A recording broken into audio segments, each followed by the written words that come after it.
আসসালামু আলাইকুম। আজকে আমার জন্মদিন 1984 সালের 27শে ডিসেম্বর। ঠিক এই বাড়িতে আমার জন্ম হয়েছে। আমার যখন বয়স 4 বা 5 তখন আমরা আসলে 90 সালের দিকে ঢাকাতে চলে যাই। এরপরে কখনো আর এই আমার যে জন্মভূমি গ্রাম জন্মদিনে আসা হয় নাই। আসলে সত্যি বলতে কি যে আমার যে জন্মদিন এটাও কখনো করা হয় নাই, মানে পালন করা হয় নাই। সাধারণত দেখা যায় যে 27শে ডিসেম্বর শেষ ওই দিন রাত্রে অথবা 28 তারিখে আমার খেয়াল হয় যে আমার তো একদিন আগে আসলে ছিল, মানে জন্মদিন ছিল।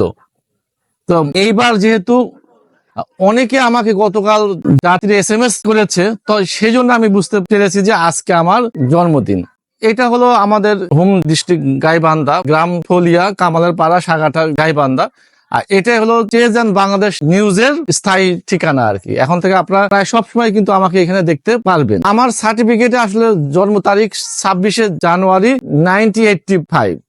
তো এটাই আপনারা সবাই সাধারণত জানেন, এবং এই 26 তারিখে হাজার হাজার মানুষ আমাকে SMS করে আমাকে উইশ করতে থাকেন, আমি জানি এটা। কিন্তু যখন গতবার এই উইশটা অনেকে করেছে, তখন আমি একটা করেছিলাম, একটা লাইভ অনুষ্ঠান করেছিলাম যে আমার কিন্তু জন্মদিন আসলে ওটা সার্টিফিকেটের, আসল দিন হলো আজকে 27শে ডিসেম্বর। তো আপনারা যে এটা খেয়াল রেখেছেন, আমার মতো একটা নগণ্য মানুষের জন্মদিন আপনারা খেয়াল রেখেছেন, এজন্য আমি কৃতজ্ঞ আপনাদের কাছে। আশা করছি আমাদের যে এই বন্ধুত্বের সম্পর্ক এটা আজীবন কন্টিনিউ থাকবে ইনশাল্লাহ। Happy birthday. থ্যাংক ইউ ভাই। আজকে জন্মদিন। আমি অনেক ধন্যবাদ, অনেক তোমার ধন্যবাদ। এই দিনটি বারবার ফিরে আসুক, তুমি দীর্ঘজীবী হও। অনেক ধন্যবাদ ভাই।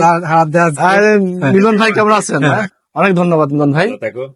সত্যি অনেক অবাক হলাম এখানে এসে। আশা করছি এরপরে অনেক লোক জন্মদিন যেন আপনাদের সাথে ইনশাল্লাহ করতে পারি। ইনশাল্লাহ। পরাগের এই চ্যানেলের সবাইকে ধন্যবাদ জানাচ্ছি, এবং পরাগের সাথে আমার সম্পর্ক একটা আছে। পরাগ হচ্ছে আমার ভাইরা, আমার শ্বশুর বাড়ি এই এলাকায়। তো আমি আজকে পরাগের বাড়িতে বেড়াইতে আসছি। হ্যাঁ, তো এই এলাকাটা অনেক সুন্দর, প্রাকৃতিক দৃশ্য অত্যন্ত মনোরম। এখানকার লোকজন সবাই অনেক ভালো, অনেক মিশুক। মিলন ভাইকে অনেক ধন্যবাদ।